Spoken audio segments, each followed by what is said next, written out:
Bonsoir et bienvenue à tous. Je suis Émilie du blog et de la chaîne Quotidien Magique. Et aujourd'hui, je suis vraiment très heureuse d'interviewer plutôt un couple vraiment inspirant dans sa manière de vivre. Et puis dans la joie que vous dégagez en ces temps de confinement, ça fait vraiment du bien. J'ai nommé Myriam et Jackie Boisset, plus connus sous le nom de Mimi et Jackie. Bonsoir à tous les deux, bienvenue.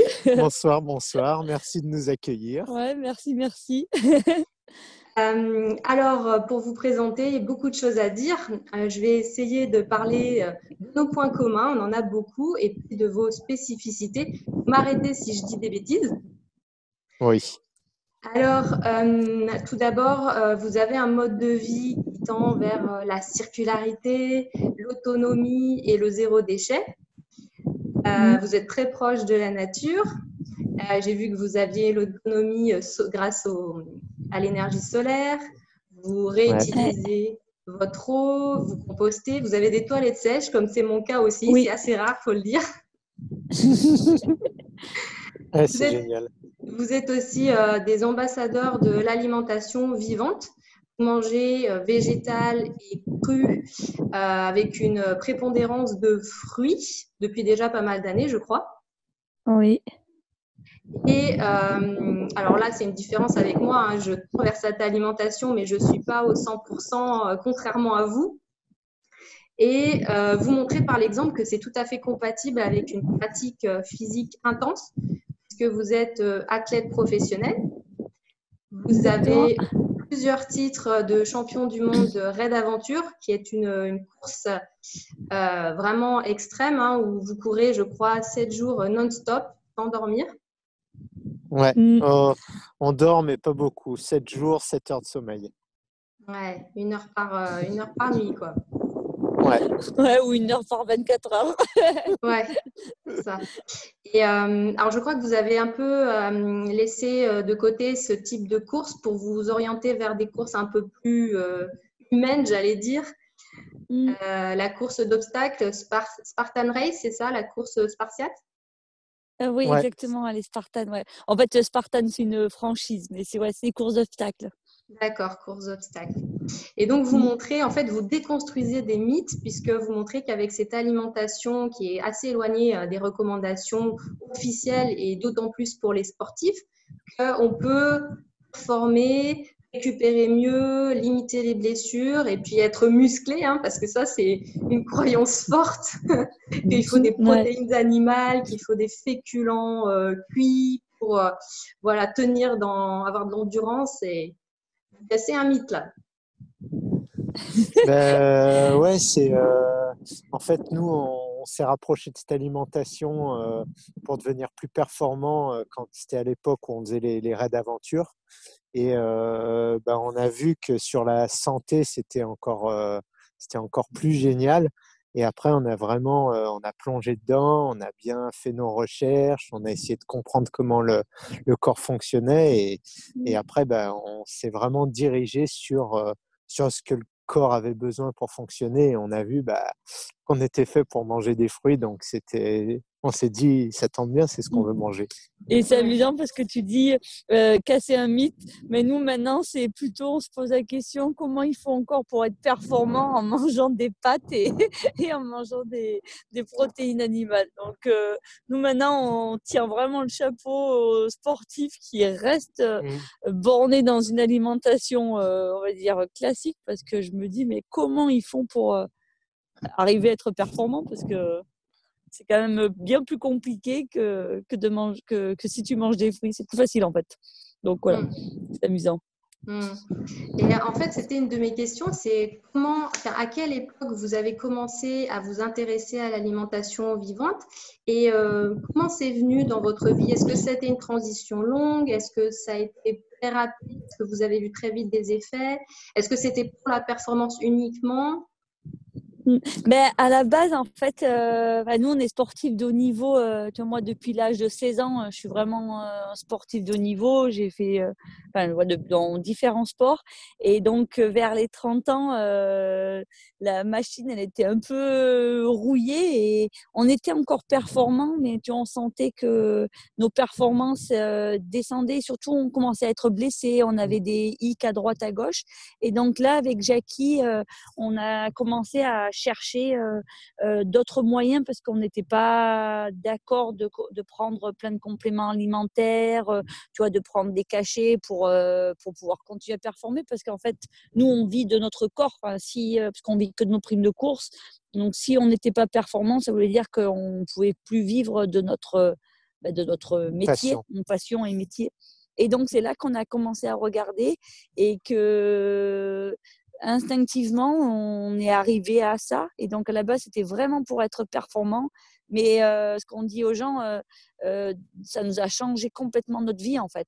Parce qu'au début, on n'était pas du tout dans une idée. On était respectueux de la nature parce qu'on adorait, parce qu'on a toujours fait des sports outdoor.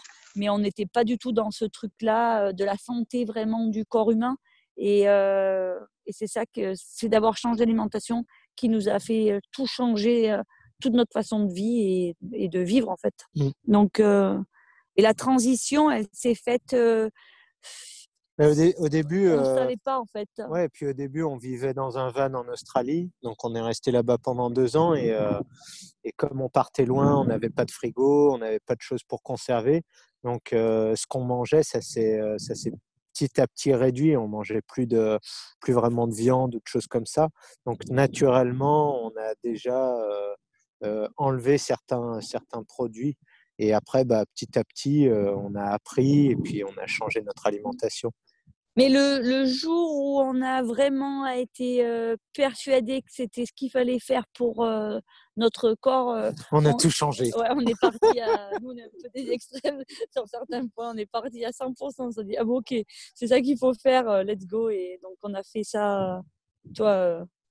Je pense franchement, pour maintenant, on conseillerait des gens de le faire plus tranquillement, mais nous, on est des compétiteurs, donc on est parti à fond. D'accord. Voilà. Ça a été une démarche assez personnelle. Vous n'êtes pas tourné forcément vers des personnes qui étaient déjà initiées dans l'alimentation vivante? Non, pas du tout. Et c'est ça qui était assez amusant parce que on a mis en fait nos premières documentations. Quand on a commencé à s'intéresser, à regarder vraiment, c'était plutôt côté anglo-saxon, américain, australien. On avait des amis au Costa Rica et qui nous ont parlé de ça. Et c'est après qu'on a regardé ce qui se faisait en France. Mais non. Et puis surtout, on a essayé de regarder des gens qui parlaient de cette alimentation, mais pour des sportifs, parce que nous, on avait toutes les croyances que tout le monde a à l'heure actuelle. Et donc, on se disait, mince, pour des sportifs, est-ce que ça va passer justement, est-ce qu'on aura nos protéines? Est-ce qu'on aura assez d'énergie et tout ça? Ouais. Donc, on a essayé. En France, je crois qu'il y a quasiment personne qui faisait de la publication en tant que sportif. Et aux États-Unis, on avait... Oui, c'était un Canadien. Ouais, il y avait un Canadien et un Américain. Et donc, nous, au début, on cherchait des sportifs qui mangeaient comme ça. Parce qu'en fait, on a un passé scientifique. Moi, j'ai fait de la recherche en physiologie du sport et en même temps, j'avais passé après un BTS diététique. Et ce qu'on faisait, c'était tout à l'inverse de ce qu'on avait appris et ce que je préconisais avant. Donc, en fait, on était prêt à changer, mais on voulait être sûr, en fait, avoir des preuves, Donc, c'est pour ça qu'on a beaucoup cherché à droite, à gauche, tout ce qui se faisait. Mais en réalité, quand tu cherches, il y en a beaucoup après de personnes qui t'expliquent et c'est facile. Et après, nous, on s'est rassurés tout seul.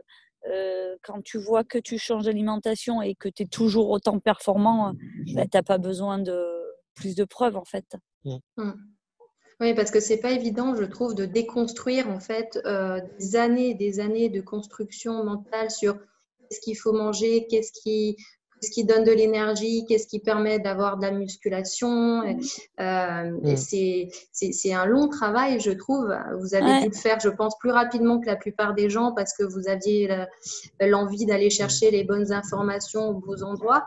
Mais j'imagine que ça a pris quand même un petit peu de temps. Peut-être vous avez fait des bilans sanguins ou vous êtes vraiment fié à votre ressenti physique?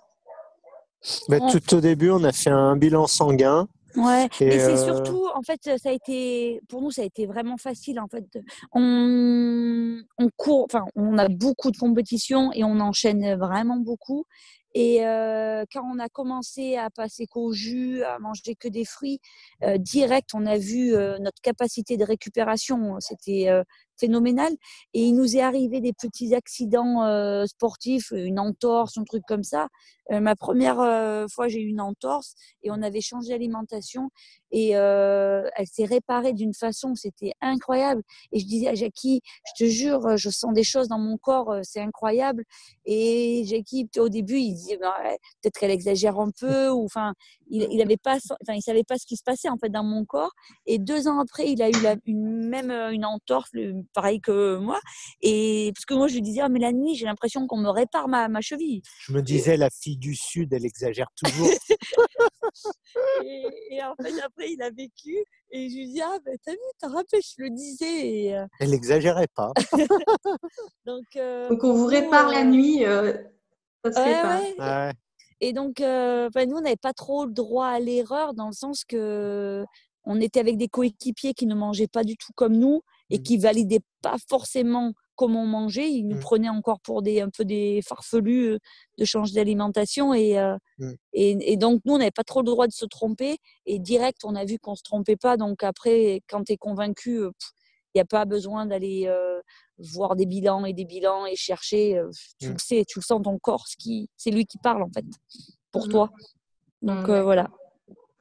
Et est-ce que, pour illustrer un peu votre façon de manger, parce que ça parle pas forcément à tout le monde, est-ce que vous pourriez nous décrire une journée type en termes et de prise alimentaire, de quantité, mais aussi d'activité physique? Comment est-ce que ça s'organise dans votre journée? Par exemple, vas-y, dis aujourd'hui. Alors, là, on va vous dire comment on mange aujourd'hui. Mais là, c'est sûr qu'on a eu des phases d'évolution et qu'il y a une période où on mangeait bien plus parce que il y avait faut que le corps il s'adapte. Voilà, il s'adapte. Donc aujourd'hui, alors on s'entraîne nous 2 fois par jour. Et on a de l'endurance pure et après on a de la force tous les jours. Et le matin, on ne prend pas de petit-déj, rien du tout. Notre première prise alimentaire, ça va être on boit du jus de citron, eau de mer avec de l'eau. Et ça, c'est après notre premier entraînement. Donc, en général, c'est vers 1h de l'après-midi. Donc, on s'entraîne le matin et hop, on va boire, quand on rentre d'entraînement, un jus eau de mer, citron, eau. Et aujourd'hui, là, comme nous, il y a beaucoup d'oranges, j'ai bu, je pense, 3 grands verres de jus d'orange. Ouais, moi, un peu du même style. 2-3 pamplemousses et après, 2 grands verres de jus d'orange. Et donc voilà, ça c'était notre repas de midi. Aujourd'hui, j'ai mangé 2 tomates. Et ce soir, on a mangé une demi-papaye chacun et un grand verre de jus de grenade. Donc voilà. Donc, et un petit snack de 3 bananes. Je n'ai pas mangé moi de bananes aujourd'hui. Moi, j'ai mangé 2-3 petites bananes. Donc voilà. Parce donc que là, j'allais dire, on mange comme ça. C'est pas énorme, ça paraît pas énorme en termes de quantité pour une pratique sportive intense. Je m'attendais à, je sais pas, plein de bananes, 5 ou 10 bananes dans la journée. Non, mais en fait, ça dépend des jours. Et nous, on a vraiment changé. Maintenant, on écoute vraiment notre corps. Je dirais qu'aujourd'hui, on a mangé normalement, mais c'est possible qu'un autre jour, on ait plus faim. Comme il y a 2 ou 3 jours, j'ai plus faim et j'ai mangé, je sais pas, peut-être 20 ou 30 bananes. 30 bananes dans la journée. Oui. Et donc, ça dépend vraiment des jours. Et on essaye. Ouais, c'est fluctuant, mais on essaye aussi de faire attention aux associations. Donc, quand on mange beaucoup d'agrumes, ben, on mange pas directement des bananes après. Donc, si on a vraiment faim, on en mangera peut-être pour le repas du soir ou pour un truc comme ça. Ouais, nous, on respecte vraiment les associations alimentaires. Et on a vraiment vu la différence par rapport à nos performances, par rapport à notre digestion, tout ça. C'est-à-dire que C'est vraiment vous ne un mangez plaisir. pas que un repas de fruits, vous séparez à l'intérieur des fruits les différentes catégories, fruits acides. Exactement. Ouais, Voilà. Ouais. ouais. On aime bien en monodiète, tu vois. Par exemple, quand on va manger un repas, ça va être. Et il y a pas, et on va dire, il y a 2 ans encore, on avait calculé combien on mangeait. On estimait entre 1,5 kg et 2 kilos de fruits par repas. Ah Donc, tu oui. vois, moi, quand je t'ai dit que j'ai bu 3 grands verres de jus d'orange, j'ai dû peut-être boire pour l'équivalence de 2 kilos ou 2,5 kg d'orange. Mm. Tu vois, Oui. C'est donc quand même une certaine c'est quand quantité. même des En quantités. fait, ce que les gens ils se trompent souvent, c'est qu'ils pensent quand tu dis je mange que des fruits et légumes, tu manges pas beaucoup. Mais déjà nous, on est principalement sur les fruits puisque c'est là où il y a l'énergie. Donc on va dire qu'on mange quand même peu de légumes et les fruits, ouais, faut quand même, ouais, faut manger la quantité quoi. Quand l'autre jour j'ai mangé des bananes, j'en ai vraiment mangé la quantité. Aujourd'hui, Mimi elle a mangé, enfin on a mangé des oranges et c'est pareil, on en mange quand C'est même pas une. 3 oranges, tu vois, Ouais. c'est un vrai repas d'orange. Oui, un Même jus si c'est en jus d'orange, d'orange. c'est beaucoup d'orange en fait. Ouais, voilà, c'est ça. Et là, c'est parce que là, on est beaucoup sur les jus parce qu'on on aime bien se faire des expériences et là, on a envie tu vois, de faire qu'au jus. Mais bon, tu vois, on vit, on n'est pas, c'est pas figé, tu vois, il n'y a pas de règle. Et alors j'ai plusieurs questions qui me viennent. D'abord, peut-être une par rapport aux fruits. Je sais qu'il y a beaucoup d'idées reçues sur les fruits, notamment une polémique sur le fait que les fruits ont beaucoup de sucre et que c'est pas forcément excellent à prendre. Il y a beaucoup de gens qui pensent mal digérer les fruits. Qu'est-ce que vous en pensez? Ben, c'est assez simple. C'est une très bonne Ouais. question, Ben, très récurrente. en fait, pourquoi les gens, souvent, ils digèrent pas les fruits? Parce que souvent, ils mangent un fruit en fin de repas. Et tu vois, par exemple, si tu as mangé, en fait, un fruit, et tu as des fruits qui vont se digérer en allez, 15 minutes, une demi-heure, tu vois, les melons, les pastèques, les trucs comme ça. Après, tu as des fruits qui vont se digérer allez, une demi-heure, 1 heure. Et bon, tu as les bananes, elles vont se mettre 4 heures ou aller dans Non, 2 heures. Et ouais, 2 heures. le fruit qui se digère plus longtemps, c'est l'avocat. Et en fait, un repas classique, à partir du moment qu'il y a du gras, et qu'en général tout le monde met du gras dans un repas, il va toujours avoir une petite sauce ou un machin, ou même une petite lichette d'huile d'olive ou quoi, Un petit morceau de ben, fromage. ça va passer à entre 8 et 12 heures de temps de digestion. Donc si derrière ton repas, tu manges une banane ou une orange ou n'importe quoi, ben, ton fruit, en fait, au lieu d'aller être digéré, ben, il va attendre en fait. Il va fermenter. Et il va se retrouver à fermenter. Et comme c'est le dernier truc que tu as mangé, ben, tu vas avoir un petit rototo du fruit que tu as mangé. Et donc, ils vont dire, ah ben, je digère pas la banane. Ouais, bon, la banane, la pauvre, c'est sûr, si tu la manges après une tartiflette, moi non plus, je la digère pas la banane. Donc voilà, ça c'est pour cette question. Après, c'est sûr qu'on rejoint le fait, les fruits, il faut majoritairement les manger entiers, puisque c'est les fibres qui permettent justement d'être assimilés lentement et de ne pas avoir un pic de glycémie et tout ça. Donc, ouais, généralement, nous, on essaye. Le jus d'orange, nous, on fait des jus d'orange, on mange des oranges, ça dépend, c'est comme on le sent. Sinon, les autres fruits, en général, on les fait pas en jus. Tu Ouais. vois, ça va être, quand on prend des jus, c'est surtout des jus de légumes. Mais Jus de grenade. oui, voilà, là on a fait jus de grenade. Mais sinon, les fruits, on les mange vraiment à la croque parce qu'en fait, c'est important parce que c'est un fruit, il va commencer à être digéré dans la bouche et c'est important qu'il ait il y a le sucre, mais il est avec de l'eau, il est avec des fibres et tout ça. Et c'est ça qui va faire que ta glycémie, elle va pas avoir des pics. Et par exemple, si on va manger un fruit sec, on va forcément le réhydrater. Un fruit sec, bien sûr que ça te fait un pic de glycémie parce que la concentration en sucre, elle est trop élevée Et pour ton corps, c'est pas assimilable directement Ouais. comme ça. Après, le truc, c'est que quand ton corps il est vraiment propre et que que ton sang il est pas plein de gras, même quand tu bois des jus de fruits, enfin, je veux dire, quand tu presses tes fruits toi-même, t'as pas vraiment de pic de glycémie. Là, on a bu 2 grands verres de jus de grenade. J'ai pas de pic de glycémie, je suis pas tombé dans les pommes. Mon corps tout de suite, il l'absorbe, Mm. donc c'est ça aussi la grosse différence. Mais c'est assez amusant que tu me poses ces questions parce que juste tout à l'heure, je regardais les tableaux en fait des indices glycémiques et par rapport à tout avec les pâtes et machin tout ça. Et en fait, les fruits, c'est bien moins L'indice glycémique glycémique, est bien plus bas. mais bien plus bas que des pâtes ou que du pain ou des trucs comme ça. Donc tout est relatif. C'est du sucre, mais des pâtes, c'est plein de sucre et que c'est pas bon non plus. Enfin, c'est encore pire qu'un fruit. Donc, Oui, et c'est souvent, C'est clairement juste pire. une mauvaise ouais, information. voilà. Souvent, les gens, ils font un amalgame entre le sucre, le goût du Au sucre goût. et l'indice glycémique, que ça te fait un pic de Ouais, glycémie. et puis le sucre raffiné aussi. Ouais, voilà. Donc, Voilà. De bonnes réponses. Et, j'avais une autre question, c'était par rapport aux fruits secs. Tu en as parlé, Mimi, justement. Je me ouais. demandais si vous complétez vos repas de fruits frais, si vous les faites suivre par d'autres catégories d'aliments qui peuvent être peut-être des oléagineux, des fruits secs réhydratés, ou je sais pas, comment on appelle ça, des légumineuses ou des graines germées ou voilà, d'autres choses. Ouais. Alors, les oléagineux, ça, on n'en mange pas.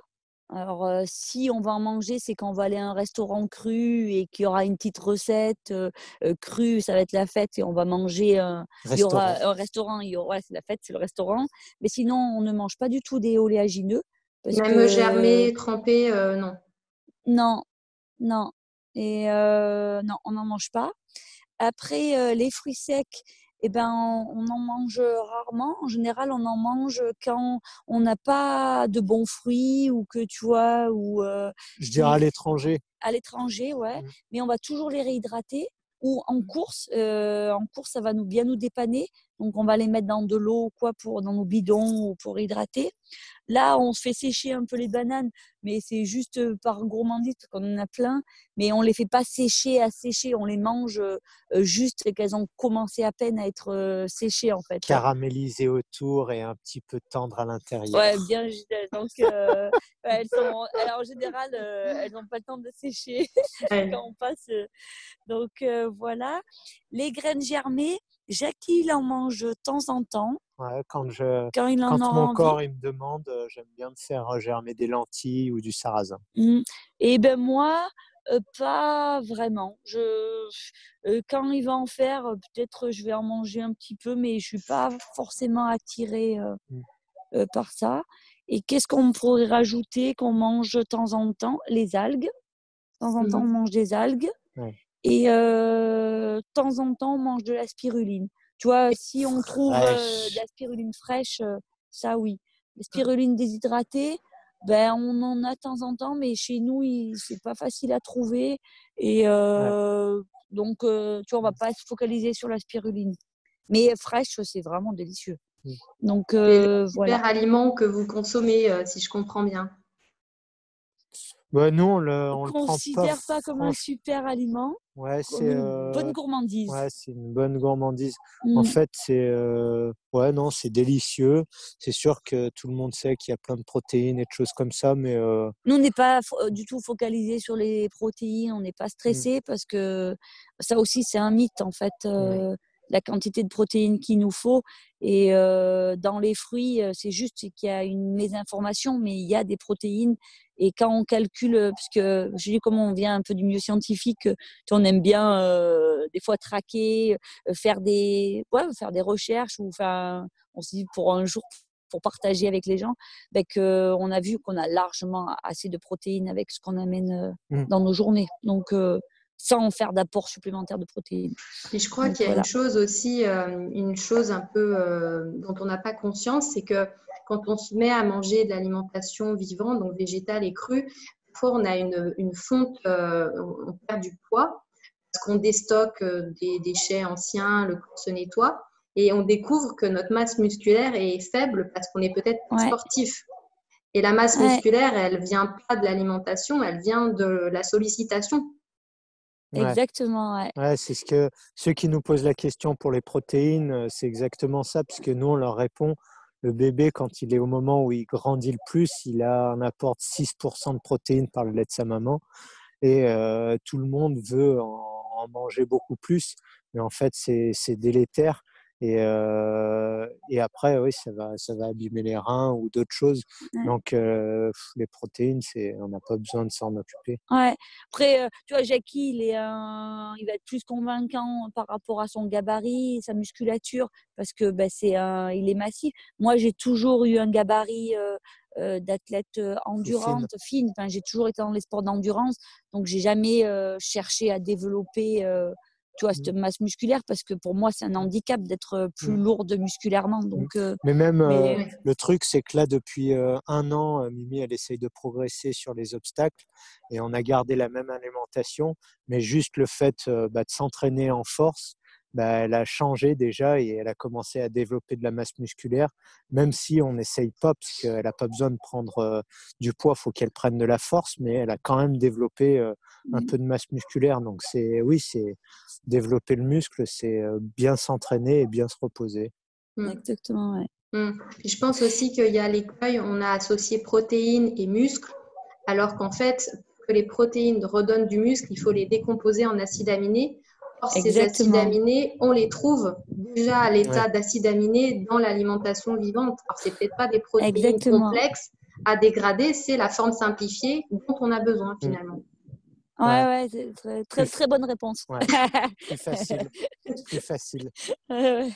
Exactement. Et tu sais, tu parlais de la comme tu dis, les gens, des fois, ils ont peur et ils croient qu'ils perdent du muscle. Mais en fait, le corps, il est super intelligent. Et quand tu fais parce qu'on est spécialisé aussi dans le jeûne, quand tu fais des longs jeûnes, c'est un des derniers trucs que ton corps, il va aller taper dedans, parce que pour lui, c'est ultra compliqué de casser du muscle, en fait. Mais surtout de tirer de l'énergie, des protéines. Parce que c'est beaucoup d'énergie pour rien.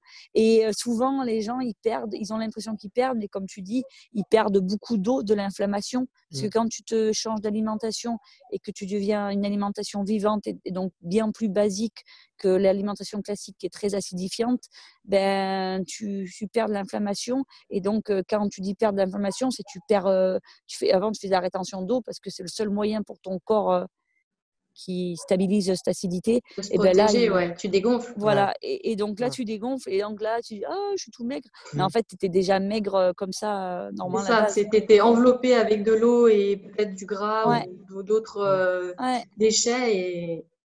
Mais c'est vraiment amusant que tu dis ça, parce que nous, on voit par rapport aux athlètes, et on sait les athlètes qui prennent à fond des compléments alimentaires, des poudres de protéines ou quoi, parce qu'en fait, ils ont des muscles, souvent, ils sont un peu bébés ronds, tu vois, tu vois qu'ils sont inflammés, enfin tu le sens, et que en fait c'est que de l'inflammation, et tu leur enlèves tout ça, ils se désinflamment et ils changent de oui, au niveau de la peau, les tissus, ça se voit, la bonne santé au niveau je trouve, de la peau. Donc voilà. Ok. Et alors, en ces temps d'épidémie, bien sûr, je voulais vous demander quelques petites astuces de santé, parce que c'est un autre point commun qu'on a, c'est que vous êtes amoureux du corps humain et de la capacité de régénération. Vous connaissez plein d'astuces naturelles. Est-ce que en ces temps particuliers, vous avez renforcé certaines pratiques, ou est-ce que vous conseillez certaines pratiques plus que d'autres dans le cas où on veut faire de la prévention ou se soigner? Nous, pour nous, on n'a rien changé du tout dans nos habitudes. On est déjà au top. Vous n'avez pas peur? On n'est pas au top, mais presque. Non, je rigole. Non, nous, on n'a rien changé, mais bien sûr qu'on peut conseiller plein de choses parce que, en fait, là, il y a toutes ces histoires, c'est sur une peur d'un virus ou quoi, mais en fait, ton virus, c'est que si ton système immunitaire il est fatigué, bah, bien sûr que tu vas être impacté. Mais si ton système immunitaire il est fort, donc tout ce qui est jus, tout ce qui est eau de mer, tout ce qui est alimentation vivante, le plus naturel possible, bah, forcément, ça va super impacter. après, la respiration, bien sûr, parce Ouais. que, tu vois, là, on parle beaucoup de l'alimentation. C'est un des piliers de la santé, mais la respiration, c'est encore les effets de la respiration et aussi la pensée positive. C'est énorme, en fait, l'impact que tu crées, parce que à partir du moment que tu crées un stress dans ton corps, tu crées de l'acidité. Donc, et quand tu dis créer de l'acidité, ben, tu fais descendre ton système immunitaire, donc, parce qu'il faut qu'il compense. Donc, à respirer, à prendre le temps de respirer. Et là, c'est assez amusant parce qu'on nous confine tous, on nous enferme tous dans des maisons. Et ce serait l'opposé qu'il faudrait faire. Il faudrait respirer. Aller dans la nature. Ouais, on nous fait mettre un masque, tu vois, c'est à l'opposé de ce qu'il faut faire pour… Être connecté, pour se Ouais. recharger aussi. Bah, le truc qui est facile à faire, en fait, pour tout le monde en étant confiné, c'est l'eau froide, faire les douches froides, chacun à son niveau. Et ça, c'est un super entraînement. Tu renforces ton immunité hyper facilement. Ça veut dire que tu peux partir de zéro. Et vu que c'est l'hiver, bah, tout le monde a de l'eau froide au robinet. Donc, bah, tous les jours, essayer de faire un petit peu mieux. Et rien que ça, bah, ça va super fonctionner. Moi, je dirais un truc facile à faire, c'est à l'eau froide, ça c'est super fastoche. Et aussi, tous les jours, d'ouvrir ses fenêtres et de respirer Du vrai du air. vrai air, tu vois, et se faire au moins 10 belles respirations vraiment en conscience, tu vois, et de voir son air qui va de partout dans son corps. Donc ça, déjà, serait génial. Respirer pleinement. Ouais. Et aussi se couper un petit peu des infos négatives et avoir au moins une demi-heure dans sa journée où tu te fais plaisir, tu vois, tu vis, tu es joyeux, tu passes du bon moment et tu oublies ça parce que ouais, ça va t'apporter plein de belles choses en fait. Tu rigoles. Ouais, tu rigoles, voilà. Au moins une demi-heure dans la journée que tu rigoles. Ouais, ça c'est… Voilà, déjà avec ces 3 petits trucs… Ouais, merci tu beaucoup fais pour déjà… ces 3 Bah, tuyaux. avec Donc, plaisir. respirer 10 fois en ouvrant les fenêtres, positiver, être dans la joie une demi-heure par jour. Et puis, les douches froides, le principe, pour rappeler, c'est d'essayer de se faire une douche entière. Alors, on fait comme on peut et on fait le temps qu'on peut, hein, c'est ça? Ouais. Exactement. Chacun En fait ce fait, qu'il même peut. si c'est difficile, on prend une douche chaude et à un moment pendant la douche chaude, ben, On on passe essaye. au froid. Et après, on se remet au chaud si c'est trop difficile.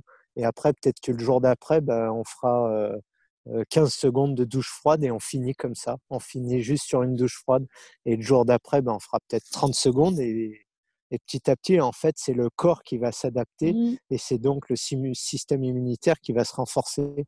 Donc, c'est hyper facile et bah, comme la respiration, comme tout, quoi. Et aussi un petit peu d'exercice dans la maison, ça c'est important.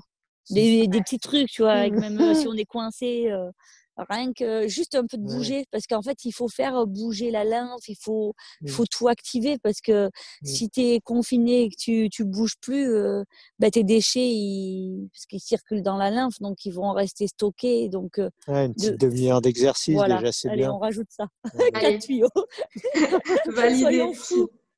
Moi, j'ajouterais aussi que pour les gens pour qui la douche est compliquée, ils peuvent aussi pratiquer le bain dérivatif. J'imagine que vous connaissez la technique des poches froides pour refroidir le périnée. J'ai une vidéo qui parle de ça, donc ça m'y fait penser. Ouais, c'est une super idée. Ça fait du bien aussi pour abaisser la température interne. C'est pas tout à fait le même mécanisme en jeu, mais ça va à peu près dans le même sens. Ouais, on valide. Allez, on valide. C'est bien oui, ça bien. aussi. Ça fait 5. Voilà. Très bien. Et ah oui, je voulais parler aussi un petit peu de votre lieu, le lieu que vous avez construit. Donc, vous avez mis en application cet attrait que vous avez pour la nature. Vous êtes installé, on l'a pas dit, mais vous êtes aux Canaries. et vous avez acheté un terrain qui était, j'imagine, désertique et vous en avez fait un oasis de verdure, une sorte de jungle Ouais, fruitière un peu exubérante. Et vous habitez là-bas et vous y avez aussi construit un centre, un Rose Center où les participants peuvent s'initier à ce mode de vie. ouais. Euh, Mais t'as bien ouais, ouais. résumé. Ouais, en fait, quand on a changé d'alimentation, je te dis, ça nous a beaucoup changé dans la tête. Et après, on s'est dit, mais manger que des fruits. Et on habitait en montagne.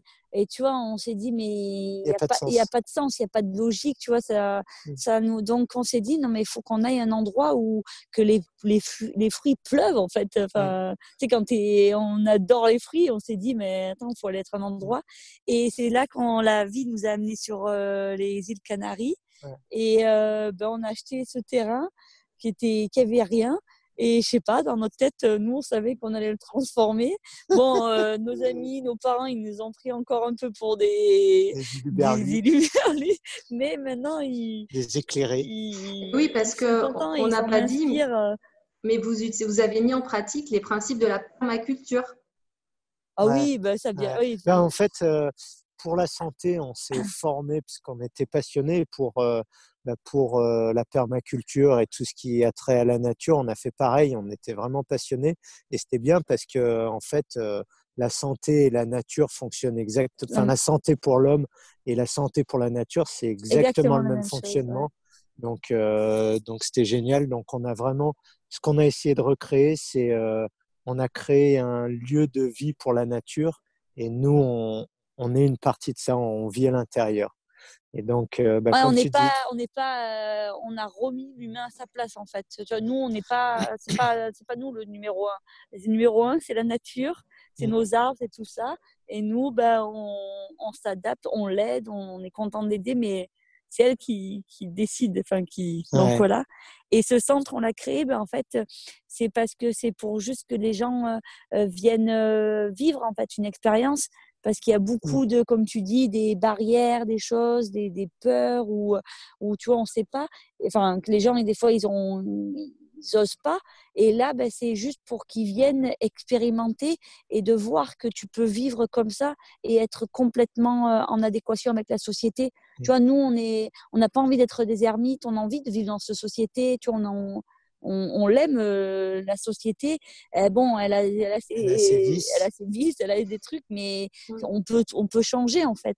Et donc les gens qui viennent, c'est juste qu'ils aient une expérience, tu vois, comme des toilettes sèches, une douche dehors, enfin vivre comme simplement en fait, Ouais, et puis que mais c'est facile. confortablement. Et c'est facile aussi de recycler son eau, tu vois, ton eau, si tu sais que tu vas la mettre dans tes arbres fruitiers, tu te dis, c'est peut-être bête d'utiliser des produits toxiques ou des produits chimiques.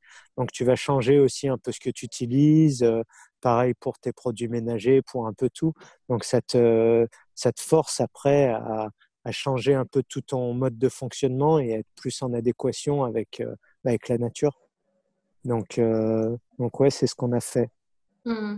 Ce que je trouve remarquable dans ce que vous faites, c'est qu'on sent que vous avez mis en place un cercle vertueux entre l'entraînement physique, l'alimentation, l'état d'esprit. Il y a beaucoup de joie dans ce que vous faites. Et après, j'ai l'impression que ça tourne tout seul. C'est un cercle qui s'entretient.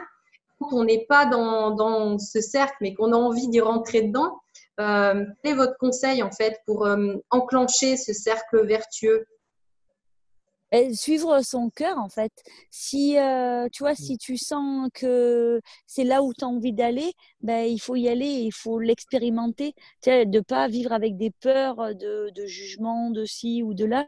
Tu vois, si tu sens que tu as envie de vivre dans la nature, faut l'expérimenter Après et faut aussi, le la plupart des gens, ils se mettent des barrière. barrières ou aussi des projets trop loin.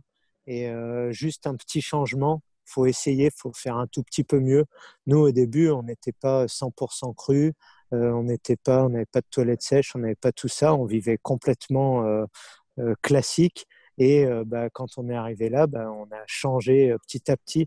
Et donc, c'est ça vraiment le truc, c'est d'y aller progressivement, de pas se dire, ils font un truc, c'est trop différent de ce que je fais, je peux pas le faire.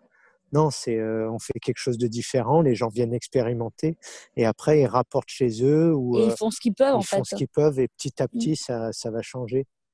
C'est Nous, on aime généralement… bien les accords Toltec, tu vois. Je sais pas si tu les connais. Oui, Donc, fais de comment ton on se base mieux. bien. Voilà, Mm. au moment présent. Donc, ben, Ouais. tu vois, si tu habites dans un appartement et que tu as envie de changer de vie et que tu peux pas avoir ci ou là, mais c'est toujours facile. Tu peux avoir faire déjà ton petit compost. Tu vois, tu peux Mm. toujours, tu peux commencer à planter tes petites tomates cerises dans ton petit appartement ou tes petites plantes aromatiques, tu vois. Commencer, en fait, Mm. déjà faire, en fait. En fait, il faut aller dans l'action. Expérimenter. Ouais. Et peut-être Et qu'on peut aussi y aller par le biais de l'alimentation, commencer à mettre de plus en plus de repas d'alimentation vivante. Ça peut être le petit déjeuner ou le repas de midi ou le repas du mm, soir.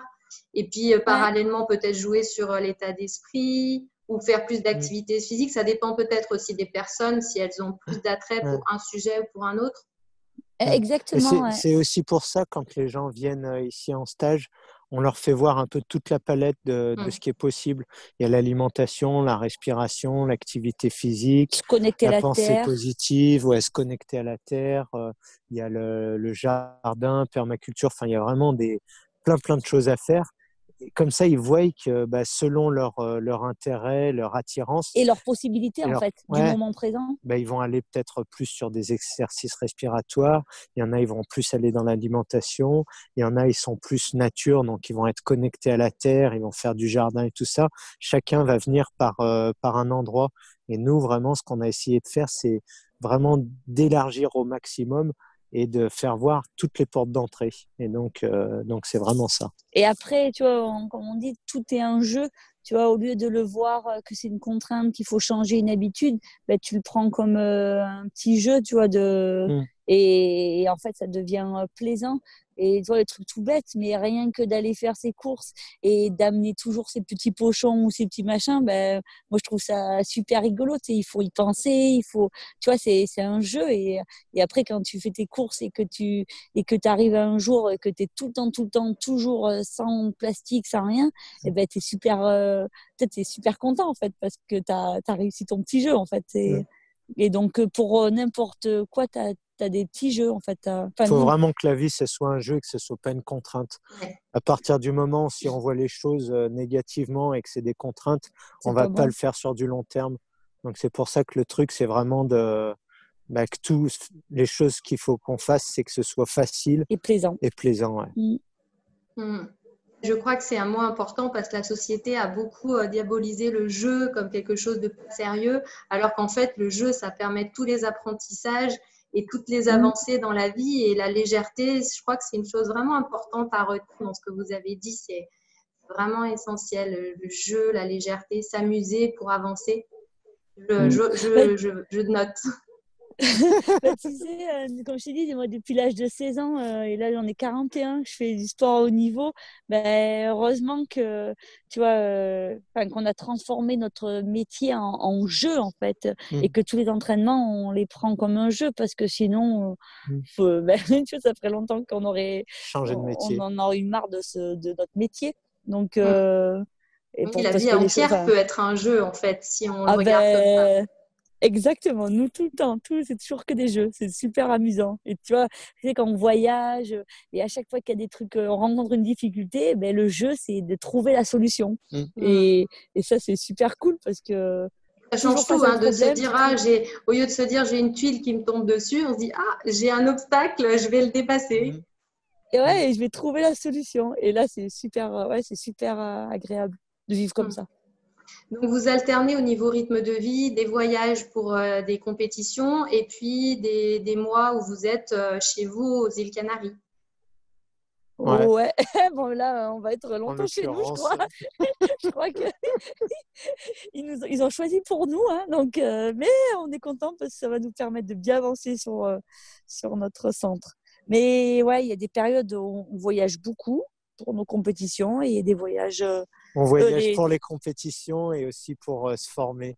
ouais. Généralement, comme là dernièrement, on est allé, Mimi, elle avait une course aux États-Unis et on est allé au Nicaragua, c'est juste à côté, et on a rencontré l'une des spécialistes sur l'eau de mer pour savoir comment elle faisait justement pour distribuer l'eau de mer en grande quantité à la population, tout comment elle l'utilisait, qu'est-ce qu'elle soignait avec. Et donc, ouais, c'est vraiment ça, les voyages, c'est le sport, mais Il y a toujours un truc derrière. Ouais. Tu vois, aussi, tu vois, on aime bien tu vois, récupérer des graines, rencontrer des nouvelles variétés d'arbres. Pour nous, c'est super important tant qu'on peut le faire, tu vois, parce que chez nous, on veut vraiment créer, c'est comment on appelle ça? Une banque de graines. Une banque de graines, Ah de oui, une variétés grande d'arbres. diversité.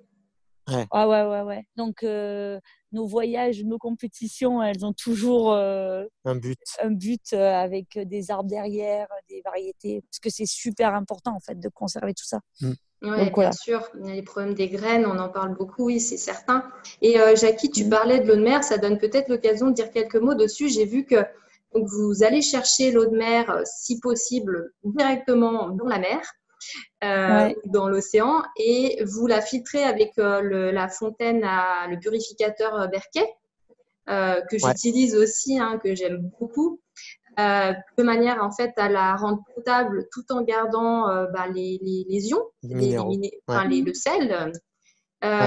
Et je m'interrogeais justement parce que c'est quelque chose que je ne fais pas encore. Je n'ai pas la mer à côté de chez moi en plus, mais je me demandais par rapport à un sel de très bonne qualité qu'on a acheté, qui a été séché au soleil, etc. Quel avantage, quel inconvénient, pourquoi est-ce qu'on recommande l'eau de mer? Ouh là là, grand Dieu. En fait, nous, on est vraiment passionnés par l'eau de mer. Alors, on ne veut pas du tout se faire des ennemis, tout ça, parce que c'est pas le but. Au contraire, on veut vraiment développer. Et là, notre projet, c'est d'offrir à toute la population l'eau de mer. Et pourquoi on est allé au Nicaragua? C'est parce que là-bas, en fait, ils la filtrent pas du tout. Et ils la prennent directement et ils la donnent Et donc, c'était ça nos questions. On est allé les rencontrer et discuter. Et bon, ça fait 15 ans qu'ils soignent vraiment des malades avec. Ils distribuent par mois 6 000 litres d'eau de mer et c'est subventionné par le gouvernement. Donc, c'est gratuit. C'est le gouvernement qui donne ça à la population. Donc, bon, bref.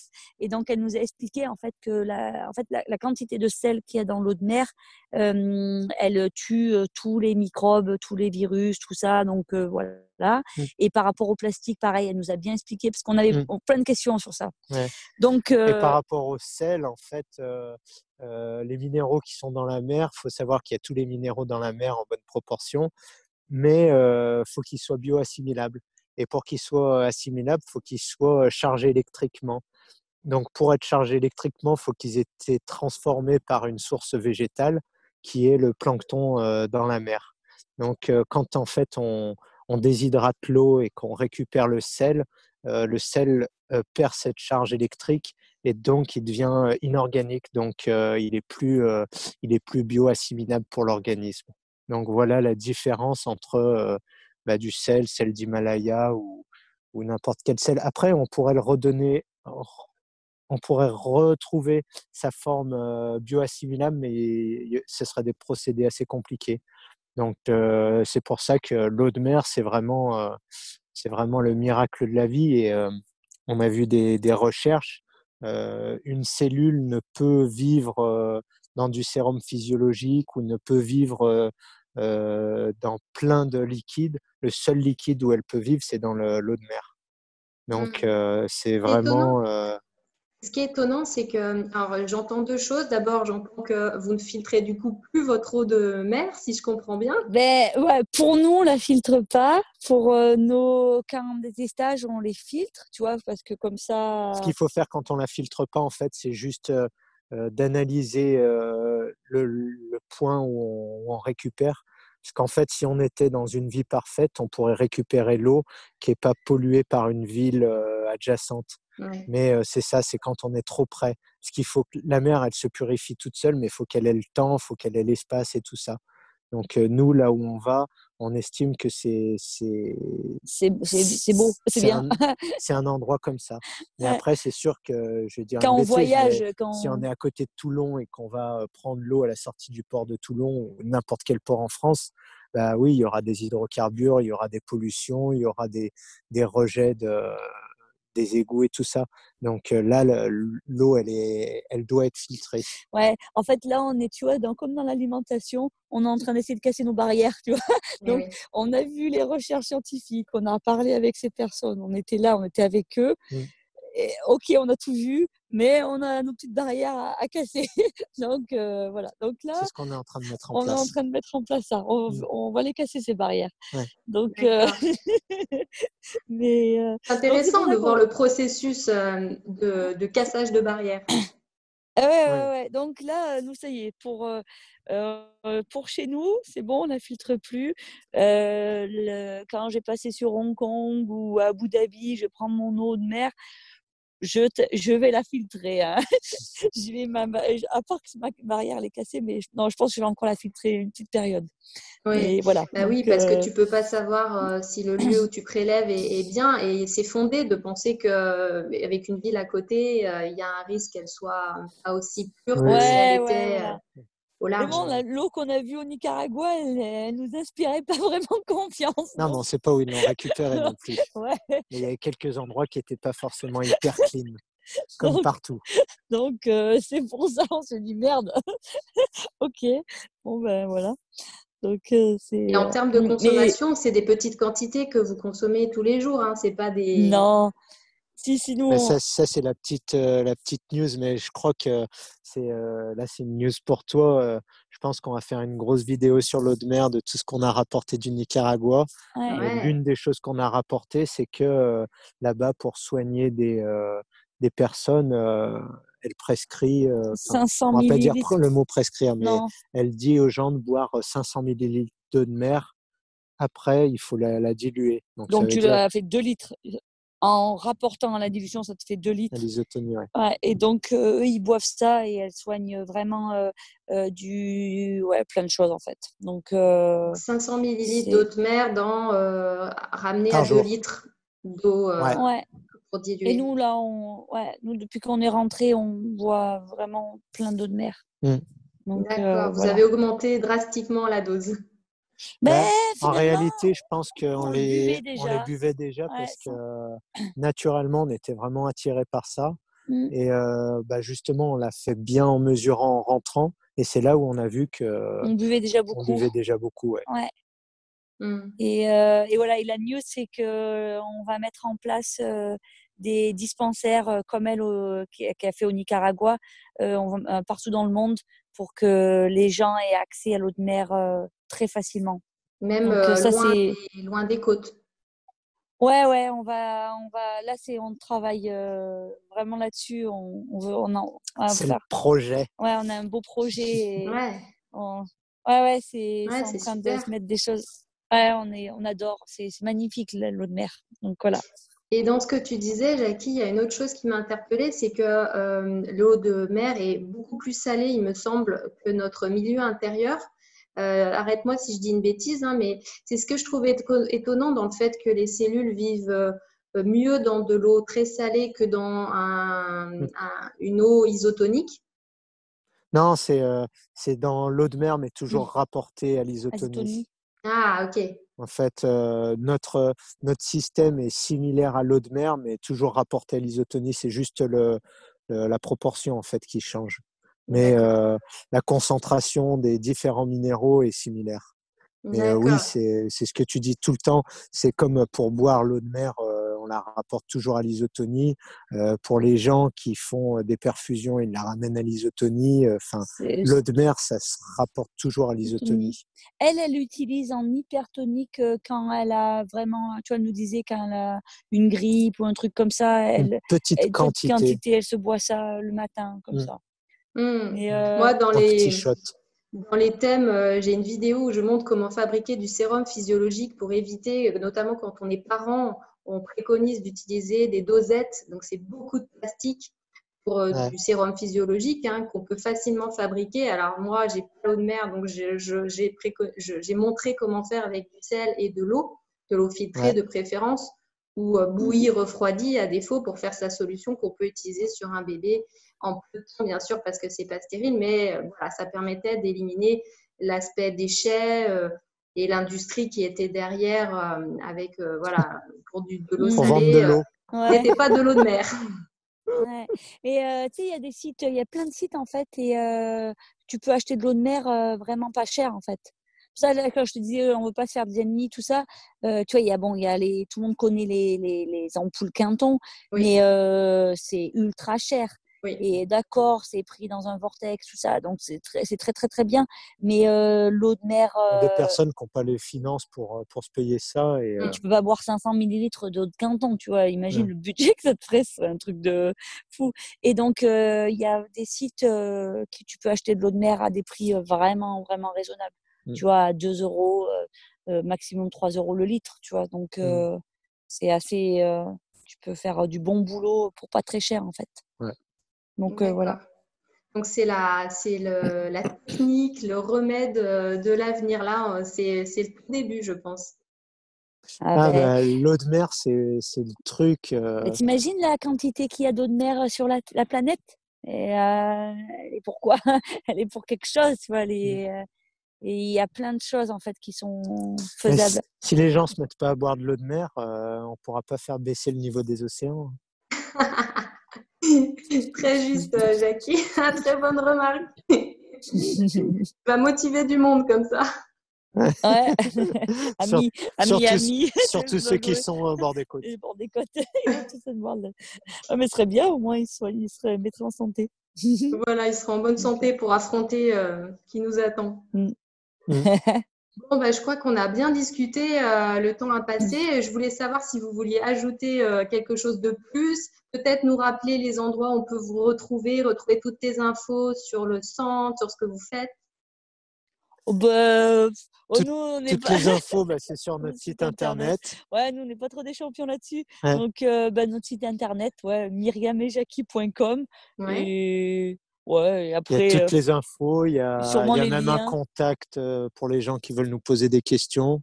Ouais. Après, il y a notre chaîne YouTube où les gens voient un peu les quelques vidéos qu'on a fait. Et voilà. Bon, après, Instagram, Facebook, c'est comme tout le monde. Mais après, les plus intéressés, ils viennent en stage et en 6 jours, on leur donne toute notre connaissance. Parfait. Eh ben, merci beaucoup à tous les deux d'avoir été là, d'être aussi inspirants, aussi joyeux. Ça fait vraiment plaisir. Et puis, Ouais. pour ceux qui nous regardent, si vous voulez avoir un petit résumé des informations que Mimi et Jackie nous ont données, eh bien, je vous invite à consulter l'article relié sur le blog dont je mettrai le lien sous la vidéo. Et puis, je vous dis à bientôt pour une prochaine vidéo. Et encore merci, Mimi et Jackie. Et à bientôt. Bah, merci à toi pour cette belle interview. Ouais, C'était sympa. et toi aussi, tu es super souriante, donc c'est super agréable. Donc, merci 1000 fois. Et Merci. tes questions, elles étaient géniales. Donc, parfait. All good. Super. Et merci. Ciao. Ciao, ciao. Ciao, à bientôt.